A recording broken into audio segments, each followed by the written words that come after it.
Selamat pagi Bapak Ibu Saudara yang dikasihi Tuhan. Hari ini kita bersyukur karena Tuhan membawa kita untuk menikmati kehidupan yang baru, nafas yang baru. Dan biarlah dalam hidup yang baru ini kita memuliakan Tuhan, meninggikan Dia Raja kita, Raja yang layak disembah, yang layak ditinggikan.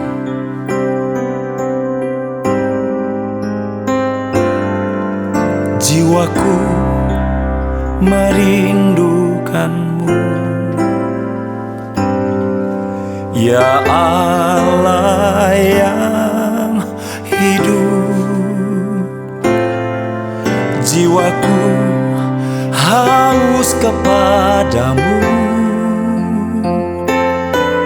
ya Allah yang hidup. Ku bersyukur kepadamu, sumber pengharapanku, penolongku dan Allahku. Tiada yang sepertimu.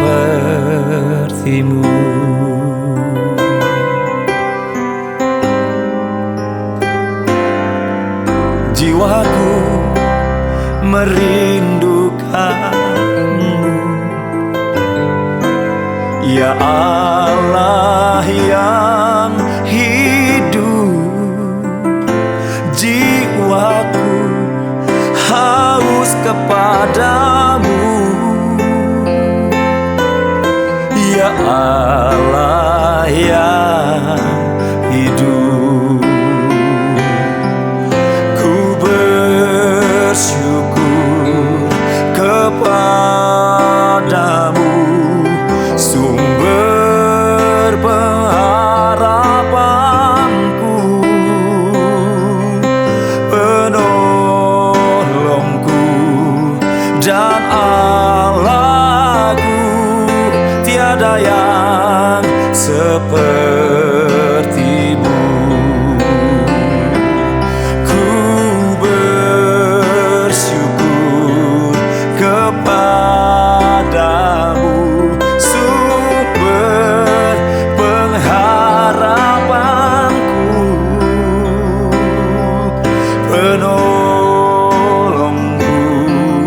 Dan Allahku, tiada yang sepertimu.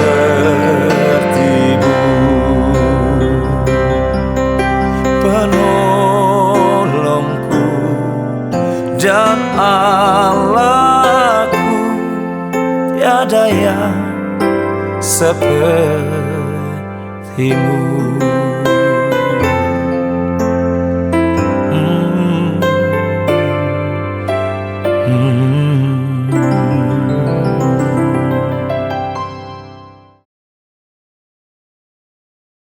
Selamat pagi Bapak Ibu Saudara sekalian yang dikasihi dan diberkati Tuhan. Puji nama Tuhan, kita bersyukur pada pagi hari ini kita masih diberikan kesempatan oleh Tuhan untuk sama-sama mau merenungkan kebenaran firman Tuhan. Dan renungan firman Tuhan pada pagi hari ini saya berikan judul Tuhan mendidik orang yang dikasihinya. Dan mari langsung saja kita mau membacakan kebenaran firman Tuhan yang terdapat dalam Ibrani 12 ayatnya yang ke-6. Ibrani 12 ayat yang ke-6 berkata demikian, karena Tuhan menghajar orang yang dikasihinya, dan Ia menyesa orang yang diakuinya sebagai anak. Puji Tuhan. Bapak Ibu Saudara sekalian, mungkin kita selalu berpikir bahwa tanda kasih Tuhan itu selalu berupa berkat, berupa kesehatan, dan berupa kelimpahan. Itu betul Bapak Ibu Saudara sekalian. Akan tetapi Alkitab menunjukkan sisi kasih Tuhan yang sering diabaikan oleh kita, yaitu kasih yang mendidik atau kasih yang mendisiplinkan kita untuk kebaikan kita. Nah, Bapak Ibu Saudara sekalian yang dikasihi Tuhan, kita perlu mengingat bahwa kasih Tuhan tidak selalu membuat kita merasa enak. Akan tetapi kasih Tuhan akan selalu membawa kita untuk semakin hari semakin serupa dengan Kristus. Puji Tuhan Bapak Ibu Saudara sekalian. Firman Tuhan pada pagi hari ini mengingatkan kita kepada beberapa hal. Yaitu yang pertama, didikan Tuhan adalah bukti kita anaknya. Mari kita mau membaca firman Tuhan dalam Ibrani 12 ayat yang ke-7 sampai 8. Ibrani 12 ayat yang ke-7 sampai 8 berkata demikian. Jika kamu menanggung ganjaran yang harus diderita semua orang, maka Allah memperlakukan kamu seperti anak. Sebab anak manakah yang tidak dihajar oleh ayahnya? Tetapi jika kamu bebas dari ganjaran itu, maka kamu bukanlah anak, melainkan anak-anak gampang. Nah, dari ayat firman Tuhan ini menegaskan bahwa didikan Tuhan adalah tanda kasih dan pengakuannya kepada kita sebagai anaknya. Puji Tuhan. Jadi jika seseorang menanggung didikan dari Tuhan, maka itu menunjukkan bahwa Tuhan memperlakukannya sebagai anak yang sah. Lalu yang kedua, Bapak Ibu Saudara sekalian, didikan Tuhan memiliki tujuan yang mulia. Nah, Ibrani 12 ayat yang ke-10 bagian B mengatakan seperti ini.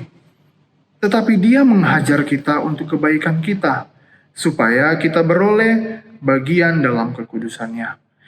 Ini mengingatkan kepada kita Bapak Ibu Saudara sekalian bahwa Tuhan tidak asal mendidik kita, melainkan Tuhan punya tujuan yang kekal, agar kita berubah, disucikan, dan semakin mengenalnya.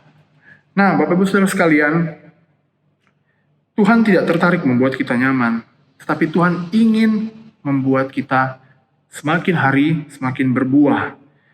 Contohnya seperti Raja Daud, Bapak Ibu Saudara sekalian.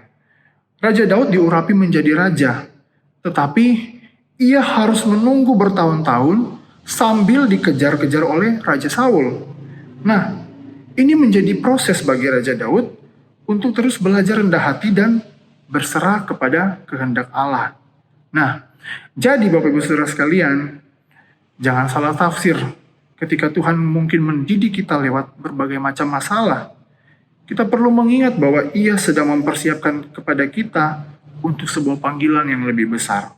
Makanya kita perlu memegang ini dan mengimani ini bahwa didikan Tuhan itu memiliki tujuan yang mulia kepada kita.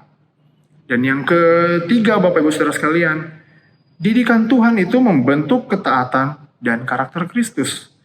Ibrani 12 ayat 11 berkata begini, memang tiap-tiap ganjaran pada waktu ia diberikan tidak mendatangkan sukacita, tetapi duka cita. Namun kemudian ia menghasilkan buah kebenaran yang memberikan damai kepada mereka yang dilatih olehnya. Nah, Bapak Ibu Saudara sekalian, memang semua proses dari Tuhan tidak terasa enak di awal. Tapi kita perlu percaya dan kita perlu imani bahwa bagi kita yang mau belajar akan proses Tuhan, hasilnya adalah kedamaian dan kedewasaan rohani. Bapak Ibu Saudara sekalian, didikan Tuhan akan membuat kita taat bukan karena takut dihukum, tapi didikan Tuhan membuat kita taat karena kita mengasihinya. Sehingga ketika kita taat, ketika kita mengasihinya, dalam kita menjalani hidup, kita mampu belajar berkata seperti apa yang Yesus katakan di Taman Getsemani, bukan kehendakku yang jadi, tetapi kehendak-Mu lah yang jadi. Puji Tuhan Bapak Ibu Saudara sekalian. Lalu sekarang menjadi pertanyaan bagi kita, bagaimana kita bisa mengetahui bentuk didikan Tuhan di zaman kita? Bagaimana kita bisa peka dengan didikan Tuhan? Yaitu yang pertama, kita bisa mengetahui didikan Tuhan itu yang pertama melalui firman-Nya.